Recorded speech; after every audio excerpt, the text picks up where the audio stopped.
में first of all हमने ये स्वॉट एनालिसिस पढ़े थे लास्ट क्लास में, strength, weaknesses, opportunities and threats. Opportunities and threats के आपको मैं दे दूंगा, रिकॉर्डिंग भी पड़ी हुई है मेरे पास। अब हम आज पढ़ेंगे small scale farming. First of all, ये स्मॉल स्केल फार्मिंग होती क्या है, इसका मतलब क्या है? आसान अल्फाज में तो हम कह सकते हैं ना कि छोटे पैमाने पे जो काश्त की जाए, that is called small scale farming. तो इसकी एग्जैक्ट डेफिनेशन जो है वो यहाँ पे मैंने कुछ लिखने की कोशिश की है। Small scale farming describes a farming method using very little land, और उसकी एक लिमिट भी लगाई कि तकरीबन इसके अंदर अंदर होती है, and often using very little to no expensive technologies, और आमतौर पर इसमें टेक्नोलॉजी भी कोई ज़्यादा इस्तेमाल नहीं की जाती। देसी साख्ता हमारे मुल्क में ज़्यादातर स्मॉल स्केल फार्मिंग ही हो रही है, और small scale farming is closely tied with more sustainable agriculture methods including hobby, organic, biodynamic and permacultural farms वगैरह। तो उसमें उसने कहा कि ये आमतौर पर जो स्मॉल स्केल फार्म्स होते हैं ये या तो किसी ने शौकिया लगाए होते हैं या फिर वो ऑर्गेनिक फार्मिंग की तरफ जाना चाह रहा होता है, इसलिए वो टेक्नोलॉजी को इतना अडॉप्ट नहीं करता। ठीक है, तो बायोडायनामिक्स वगैरह मतलब कि वो बाज़ दफ़ा उसके पास और कुछ रिसोर्सेज होते हैं, जैसे हमारे यहाँ पे सस्टेनेबल है, गाय भी रखी है, लाइफ स्टॉक रखा हुआ साथ में, उसका फार्म यार्ड मैन्योर वगैरह डाल लेता है और उससे उसकी फार्मिंग चलती रहती है वगैरह वगैरह। तो स्मॉल स्केल फार्मिंग में first of all what are the characteristics of small scale farming, ये आपसे पूछे जा सकते हैं। ये वन बाय वन मैं आपके साथ डिस्कस करता हूँ। First one is land size, और लैंड साइज जो है ये आमतौर पे 1 से 10 एकड़ के बीच में होती है, समटाइम्स इवन लेस, इवन के 1 एकड़ से कम पे भी हो सकती है, considering backyard farms in the city. जैसे आप अपने घरों में अगर कोई घर के बैक साइड पर या किसी लॉन में सब्जी लगाता है तो डेफिनेटली मरले में लगाएगा या उससे भी छोटे यूनिट में लगाएगा, it will also come under small scale farms. बाज़ दफा कहता है exceptional cases are always there, कुछ फार्म्स या 10 एकड़ से बढ़ भी सकते हैं, बहरहाल वो बहुत थोड़े हैं। और these are however focusing on animal husbandry and not solely on growing crops for income। वो जो इस तरह के 10 एकड़ से बड़े फार्म है वो कहता है उसमें ज्यादातर वो फिर उन्होंने जानवर भी रखे होते हैं, गाय वगैरह भी होती हैं, भैंसे होती हैं, बकरियां, मुर्गियां वगैरह वगैरह, और वो एक सिर्फ ये क्रॉप्स ही नहीं लगाते, वो उनका पूरा एक जो डेरा है उसके ऊपर मुख्तलिफ चीजें उन्होंने की होती। तो लैंड साइज आपको यहाँ से याद होना चाहिए। Second one is small scale farming is usually a more sustainable way of farming land compared to large scale factory farms। अब स्मॉल स्केल फार्म्स ऑल्दो मैंने कहा है कि इसमें इतनी टेक्नोलॉजी इस्तेमाल नहीं होती, लेकिन ये ज्यादा सस्टेनेबल होते हैं। सस्टेनेबल कैसे होते हैं कि आपने जुगाड़ लगाए होते हैं, आपने चीज़ों की ज़रूरियात को अपनी रोज़मर्रा की ज़रूरियात के साथ लिंक किया होता है। फॉर एग्जांपल, आपने खाद लेनी है तो आपने जानवरों का बंदोबस्त किया हुआ है, आपने चारा लेना है तो आपने चारा उगाया हुआ है, आपने सेल्फ सफिशिएंट होकर छोटा सा फार्म बनाया होता है। Often does small scale farming adopt multiple methods used in sustainable farming। वो कहता है वो एक से ज्यादा मेथड इस्तेमाल करते हैं टू सेव मनी, पैसा बचाने के लिए, and to provide better long term stability, और ज्यादा बेहतर अपने आप को स्टेबल रखने के लिए। फॉर एग्जांपल, इसमें भी वही बात के भैंसे भी रखी हुई हैं, दूध भी बेचते हैं, साथ में जनाब उन्होंने अपने जो है क्रॉप भी सो की हुई है। तो अगर खुदा न खास्ता क्रॉप फेल भी होती है तो लाइव स्टॉक से उनको कुछ ना कुछ पैसा मिल जाएगा। बकरियां रखी हुई हैं वो सेल कर देंगे, मुर्गियां हैं, अंडों का बिजनेस है, या पोल्ट्री फार्म्स वगैरह हैं, ये सारी चीजें आपस में लिंक होकर चलती हैं। उसके बाद है इनकम। इनकम यहाँ पे यूएस में ली है, लेकिन आप इसको आसान अल्फाज में नॉर्मल रुपीज में भी कन्वर्ट कर सकते हैं। ये उसने पर ईयर की दी हुई है, 1 साल की, ठीक है ना। तो ये आमतौर पर इतनी ज्यादा नहीं होती, और यहाँ पे असल बात जो देखने वाली है वो ये है कि mostly the family run farms are on a very tight budget. जो स्मॉल स्केल फार्म्स होते हैं ये बड़े टाइट बजट पे चल रहे होते हैं। जितने किसान हैं बेचारे वो पिस रहे होते हैं, और वो पौधे लगा रहे होते हैं या क्रॉप्स वगैरह कल्टीवेट कर रहे होते हैं। बहुत थोड़े किसान होते हैं जिनका सोशल स्टेटस इंप्रूव होता है। मोस्टली बेचारे सारी उम्र किसान रह जाते हैं, उनके बच्चे भी किसान बन जाते हैं। द रीजन इज दैट के उनका बजट जो है वो बहुत टाइट होता है, वो उससे आगे नहीं बढ़ पाते। ठीक है, which forces them to optimize in every possible way, for example by abstaining from expensive technology and equipment कहता है उनका बजट इतना थोड़ा होता है कि वो उनको उनके लिए रास्ते बंद कर देता है, उनको सिर्फ वो बल्कि एक्सपेंसिव कोई भी टेक्नोलॉजी इस्तेमाल नहीं करने देता। ठीक है ना, तो इसकी आप स्क्रीनशॉट काइंडली ले लें। नेक्स्ट अगले सफे पे चलते हैं।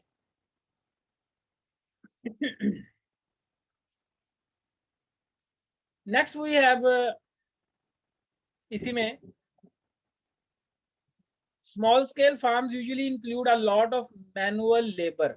हमारे मुल्क में स्मॉल स्केल फार्म्स बहुत ज्यादा है, हमारे मुल्क में लेबर सस्ती है।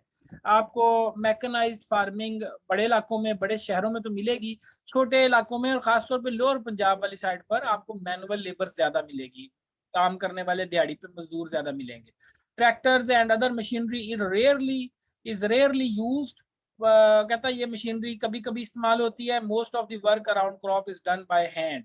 छोटे खेतों में आप देखते हैं अक्सर के किसान खुद ही अपना बंदोबस्त करके रखते हैं, अपनी फैमिली को बीच में एंगेज करते हैं और ट्रैक्टर वगैरह या हैवी मशीनरी का इस्तेमाल नहीं कर पाते। उसकी वजह यह करना वो चाहते हैं लेकिन पैसे नहीं है या उसके वो एक्सपेंसेस को बर्दाश्त नहीं कर पाते।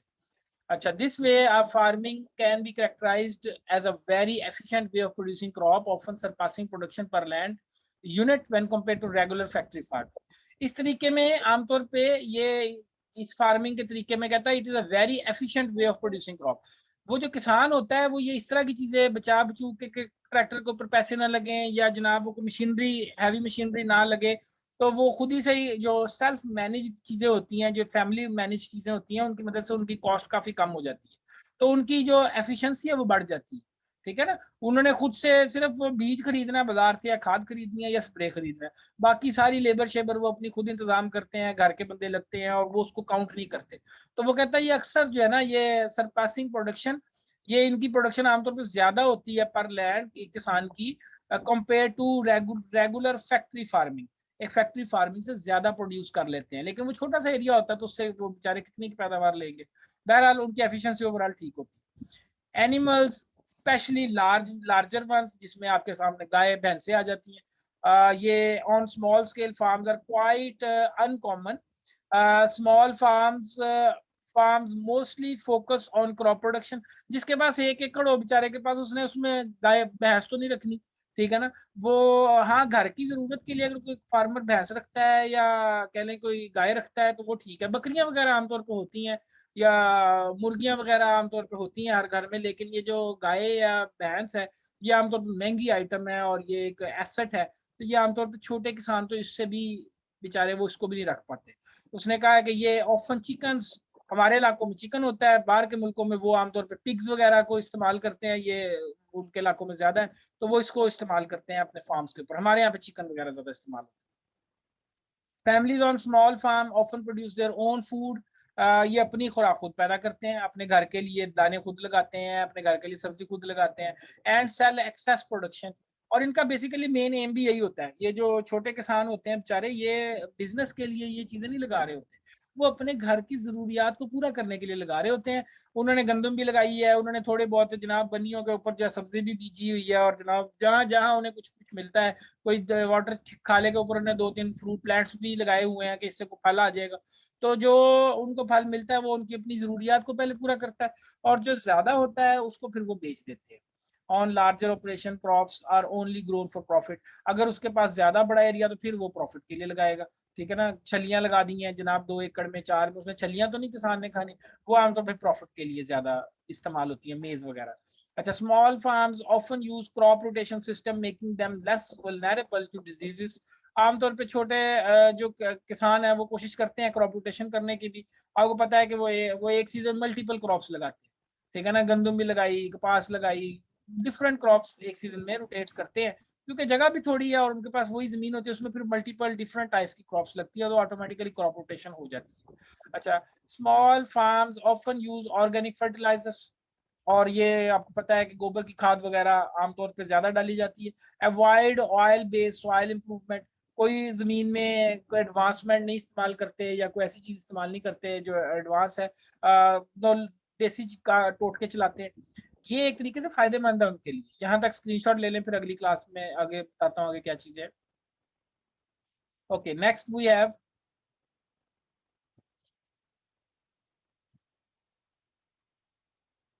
एक मिनट, हाँ,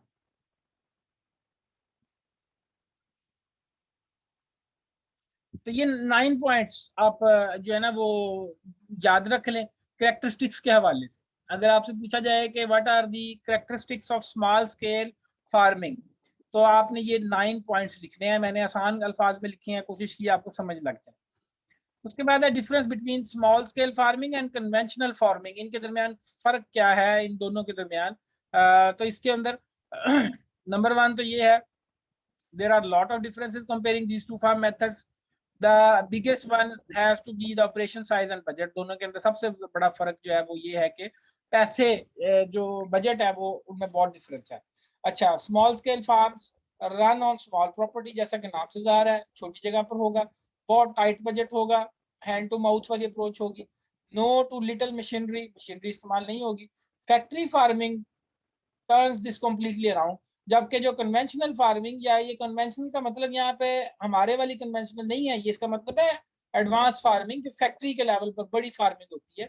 उसमें क्या है कि the property use for the crop production in enormous, बड़े पैमाने पर काश्त होती है। हमारे इलाकों में आमतौर पर ना ये फैक्ट्री फार्मिंग ज्यादा नहीं होती।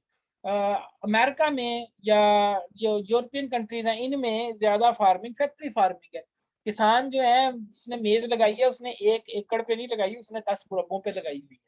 बड़े बड़े एरियाज हैं जिनके अंदर वो क्रॉप्स को लगाते हैं, and this is what we call factory farming. और वो मैकेनाइज फार्मिंग होती है, एक बंदा उससे हार्वेस्ट ही नहीं कर सकता, मशीनों की मदद से हार्वेस्ट होती है, मशीनों की मदद से ही सोइंग होती है। The money managed within these farms often surpasses 1 million, and very little work is done manually. ठीक है, तो ये तकरीबन कहता है कि 10 मिलियन तक ये चली जाती है, और बहुत थोड़ा काम जो है वो हाथ से किया जाता है, ज्यादातर मशीनरी लगाई जाती है। और ये आमतौर पे अमीर जो है वो कह लें कि जो किसान स्टेबल हैं फाइनेंशियली, वो इसको हाथ डाल सकते हैं। हमारे इलाकों में इसका कॉन्सेप्ट ही नहीं है। There are also some less obvious differences. कुछ कम differences भी हैं, वो कौन से? Small scale farming tend to produce for local communities. हमारे जो ये इलाकों में खेत में प्रोड्यूस लगती है, आप देखते हैं कि बुरे वाला की गिरदोनवा में वो चीजें लगेंगी जो अक्सर किसान बुरे वाला की मार्केट में फेंकेंगे, ठीक है ना, वो यहीं पे सेल कर देंगे, क्योंकि वो प्रोड्यूस इतनी ज्यादा नहीं है कि वो उसके ट्रक के चार्जेस को बर्दाश्त कर सकें या बहरी जहाज के चार्जेस को बर्दाश्त कर सकें। वो कहेंगे यार यहीं से डालो, ये रेडी पे रखते हैं, ले जाते हैं, यहीं पे सेल कर देते हैं। Eliminating transportation and distribution cost, इनकी कोई ट्रांसपोर्टेशन डिस्ट्रीब्यूशन कॉस्ट नहीं होती। Bigger factory farms produce one crop for many different states. और जो बड़े फार्म होते हैं फैक्ट्री फार्म्स, वो फिर क्या करते हैं, वो पूरे पूरे स्टेट्स के लिए, पूरे पूरे मुल्कों के लिए और सूबों के लिए जो है वो पैदा करते हैं, और exporting large amounts of a lot of different places, और बल्कि पूरी दुनिया में एक्सपोर्ट करते हैं। जैसे ग्रेप्स हैं, पूरी दुनिया में एक्सपोर्ट किए जाते हैं। आपको पता है कि वो शराब बनती है यूरोपियन कंट्रीज या अमेरिका में बहुत ज्यादा इस्तेमाल होती है। तो वो इस तरह की जो प्रोड्यूसर्स हैं ये फिर बड़े पैमाने पे काश्त होती हैं, बड़ी बड़ी फैक्ट्रीज इसमें इन्वॉल्व हैं जिसको चला रही हैं। अब फैक्ट्री डजंट मीन कि वो कोई वेल स्टैब्लिश्ड है, बाद दफा किसान भी 2 4 या 5 या 10 किसान मिलकर भी कोई कॉर्पोरेट फार्मिंग कर सकते हैं, उसमें भी ये चीजें हो सकती हैं। Also the way farms are operated is vastly different. इनमें कहता ऑपरेशन में भी बहुत फर्क है। कैसे? Factory farms run on strict business plan, ये इनके बाकायदा शीट्स बनी होती हैं, इनके एक्टिविटीज ऑलरेडी प्लान्ड होती हैं। जनाब आज ट्रैक्टर चलेगा, इतने से इतने डेट्स के अंदर हम सोइंग कर देंगे, हमारी मशीनरी ये काम करेगी, ये इनके हर चीज जो है वो प्लानिंग के तहत होती है। And are only run to improve profit, और ये आमतौर पर प्रॉफिट इम्प्रूव करने के लिए, अपना प्रॉफिट बढ़ाने के लिए चलते हैं, ठीक है ना। ये अगर इनको प्रॉफिट ना हो तो ये फार्म बंद हो जाएंगे।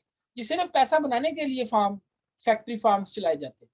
जबकि small scale farms on the other hand are often run by a family. ये एक किसान चलाता है अपना खेत जो है, उसके पास 1 एकड़ है, 2 है, 4 है, 8 है, 10 है, तो वो अपना एक सेटअप चलाने के लिए उसको चला रहा है, providing a more personal connection to the farm. और इसका अपना एक कनेक्शन होता है फार्म से, वो बेचारा अपनी सारी जिंदगी उसमें लगा देता है, और कह लें कि उसकी कोई छुट्टी भी नहीं है, और उसने अपने जो है उसको चलाना होता है, और कोई रूटीन नहीं है, ठीक है ना। दिन के वक्त भी काम है, रात के वक्त भी काम है, और बाद दफा कभी कोई आंधी तूफान आ गया या कोई और कह लें कि मसला पड़ गया तो उसको वहां पर टाइम देना पड़ेगा। तो ये differences between small scale and conventional farming, screenshot ले लें काइंडली इसकी।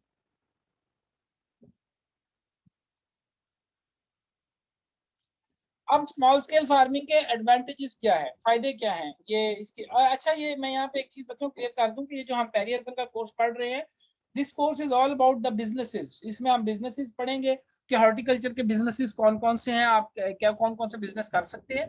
ये स्मॉल स्केल फार्मिंग एक कैटेगरी है उसमें बिजनेस के अंदर। लार्ज स्केल फार्म्स होते हैं, स्मॉल स्केल फार्म्स होते हैं, नर्सरी बिजनेसेस होते हैं, वो मैं फिर आगे इंशाल्लाह वन बाय वन चीजें डिस्कस करूंगा।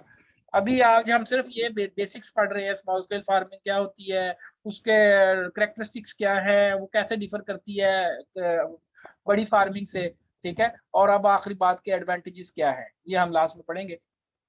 तो इसके एडवांटेजेस क्या है, कहता है while small scale farming is very hard work, although इसमें बहुत हार्ड वर्क होता है, it does also provide a lot of benefit, इसके कुछ फायदे भी होते हैं in comparison to regular farming practices.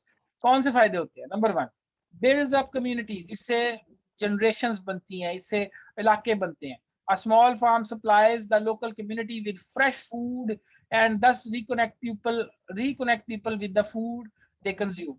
एक इलाके में कोई किसी ने सब्जियां लगाई हैं तो डेफिनेटली वो उस गांव के जरूरियात को भी पूरा कर रहा है और उसके लिंक्स भी बन रहे हैं, वो लोगों को जोड़ रहा है, लोग उससे जुड़ रहे हैं, ठीक है ना।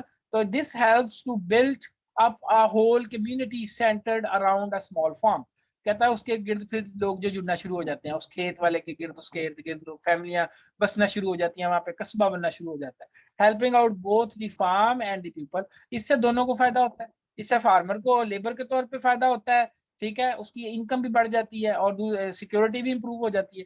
और वैसे एक सोशल कह लें कि लोग भी आना शुरू हो गए उसके पास। Improve health of communities, overall health improve होती है। Introducing more nutritious and sustainable food helps to improve the overall health of the customer. अगर आप फ्रेश फ्रूट एंड वेजिटेबल खेत से तोड़कर खा रहे हैं, डेफिनेटली उसकी अपनी एक जो है वो कह लें कि न्यूट्रिशियस इम्प्रूवमेंट है, जबकि जो मार्केट में प्रोड्यूस आती है वो 3 दिन 5 दिन पुरानी होती है, तो डेफिनेटली उसमें बड़ा फर्क है। They will also not only get high quality food but also a higher quantity of locally produce seasonal crops.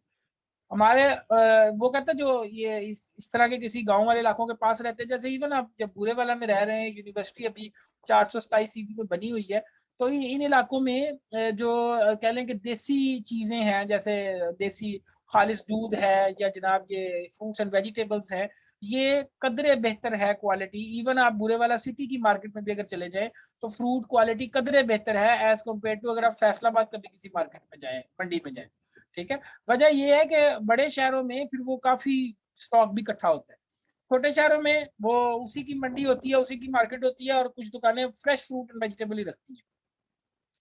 अच्छा, फिर क्रिएट जॉब्स, इससे जॉब्स क्रिएट होती हैं। कैसे, during the stressful harvest month, जब कहता है हार्वेस्टिंग हो रही होती है उस वक्त बहुत स्ट्रेस होती है, बहुत प्रेशर होता है। Small farms often require some outside help in exchange for money और एकोमोडेशन एंड। अब ये उसने यहाँ पे बात कर दी, उसने कहा ये बाहर से हेल्प लेते हैं, उस किस वजह से लेते हैं, एक्सचेंज फॉर मनी, या तो पैसे दे देंगे या फिर एकोमोडेशन, उसको रहने की जगह दे देंगे, उसको खाना पीने का हिसाब कर लेंगे, या फिर उसको बदले में कोई दाने शाने दे दिए। पुराने जमाने में यही चलता था, हार्वेस्टिंग हुई, गंदम के अंदर हेल्प कराई, बाद में गंदम के दाने ही उसको कुछ इवज में दे दिए। अच्छा, फिर इसी तरह हार्वेस्टिंग के वक्त भी चाहिए है, सेलिंग के वक्त भी चाहिए है, मेंटेनिंग अ फार्म, फार्म को मेंटेन करने के लिए भी चाहिए। These are all hard work and help is always appreciated, इसमें काम की हमेशा जरूरत पेश आती है। तो ये एडवांटेजेस में चौथा पॉइंट इसका हाईलाइट कर लें, इसको स्क्रीनशॉट ले लें काइंडली, मैं रेस करने लगा हूं। Next we have small farms improve soil quality. ये छोटे छोटे फार्म जो बनते हैं ये सॉइल की क्वालिटी को बड़ा इंप्रूव करते हैं। कैसे, फैक्ट्री फार्म में वो कहता है, ये फैक्ट्री फार्म में तो आपको पता very little thought is given to soil health. आमतौर पे वो बिजनेस के लिए की जाती है, बिजनेस के लिए वो ना तो उसमें गोबर की खाद डलती है, उन्होंने कैलकुलेटेड लिखा होता है, मैकेनाइज फार्मिंग है, खाद डाली ड्रिप इरिगेशन के जरिए वैसे, और जस्ट उसको काश पे काश किए जा रहे हैं। जबकि स्मॉल फार्म में किसान का असासा होता है, it is the major asset जो किसी किसान के पास होता है, इससे ज्यादा किसान के पास कोई कीमती चीज नहीं होती, जमीन ही होती है सिर्फ। The soil is the heart and soul of the whole operation. अगर जमीन ना हो उसके पास तो फिर वो कुछ भी नहीं कर सकता। And therefore is treated with respect. यही वजह है कि किसान उसे बड़ी रिस्पेक्ट भी देता है। गोबर की खाद डालनी ऑफ सीजन के अंदर, या वैसे भी उसके अंदर डिफरेंट मेन्योर्स को ऐड करना ताकि उसकी फर्टिलिटी बढ़े, ये उसकी ओवरऑल हेल्थ को इम्प्रूव करती है। Often try to not only maintain the quality of soil but actually improve it over time. वो कोशिश करते हैं इसको बढ़ाने की, जो अच्छे किसान है वो यही काम करते हैं, so that future generations will profit even more from the farming method, ताकि कल को इससे और प्रॉफिट लिया जा सके। फूड सिक्योरिटी की टर्म आ गई यहाँ पर फिर से। मैं फूड सिक्योरिटी बता चुका हूँ लेकिन मैं फिर एक बार क्लियर करूंगा आज की क्लास में। Small farms grow a more diverse crop selection.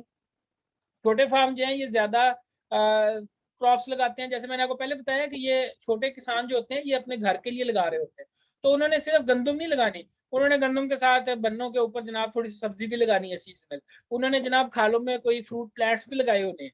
तो ये बड़ा डाइवर्स क्रॉप सिलेक्शन होती है, बहुत ज्यादा क्रॉप्स लगाई होती हैं ताकि हमें हर चीज ही घर को मिलती रहे।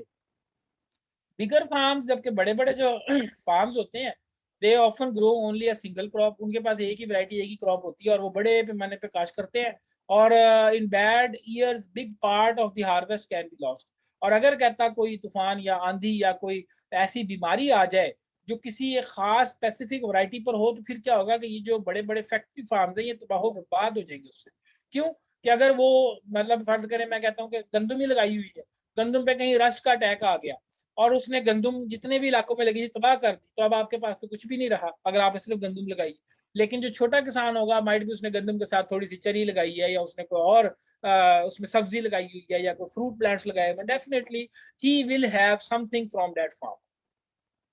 अच्छा, small farm help to counteract the food system instability in those years. छोटे फार्म्स कहता है आमतौर पे काउंटरैक्ट करते हैं, बचाते हैं फूड सिस्टम इंस्टेबिलिटी को, इसको अनस्टेबल होने से उन सालों में जब इस तरह के कहत आ जाए। अच्छा, बेटर फॉर द इन्वायरमेंट, आखिरी चीज है कि इन्वायरमेंट में बहुत अच्छा है। Most of the food produced in large farms will travel more than 1000 miles until it finally reaches the supermarket shelf। अब वो यही बात कर रहा है कि जो बड़े बड़े फैक्ट्री फार्म्स है ना, वो उन्होंने अपने इलाके के लिए वो खुराक नहीं लगा रहे, उन्होंने दूर दराज के इलाकों में उसको भेजना है। तो डेफिनेटली वो 2 दिन 3 दिन 5 दिन हफ्ता 2 हफ्ते पुरानी चीज होती है जो सुपरमार्केट पे आपको मिल रही होती है। जबकि on the other hand the produce these huge quantities of the food in the least amount of the time, a lot of high tech equipment is used। इसके लिए वो बहुत हाई टेक इक्विपमेंट भी इस्तेमाल करते हैं कि ज्यादा प्रोड्यूस पैदा करें। उसमें पेस्टिसाइड भी इस्तेमाल करते हैं, ऑयल बेस्ड फर्टिलाइजर इस्तेमाल करते हैं जो स्लो रिलीजिंग हो, and also contribute to negative effects on the environment. इसकी वजह से उनका एनवायरमेंट बड़ा तबाह होता है। ये उसने सारे नुकसान लिखे हैं फैक्ट्री फार्म। ये सारा कुछ एक छोटा किसान नहीं करता। छोटे किसान ने तो बेचारे ने जो हार्वेस्ट की उसने आज बेच कर आनी है मार्केट में, क्योंकि उसको प्रॉफिट चाहिए, उसने दिहाड़ी पर वो प्रॉफिट हासिल करना है। तो उसमें फिर वो एनवायरनमेंट के लिए भी सूटेबल है, आपके लिए भी सूटेबल है। तो ये एक बड़ा अच्छा इसका फायदा हो गया कि better for the environment small farms के अंदर। इसकी स्क्रीनशॉट ले लें काइंडली।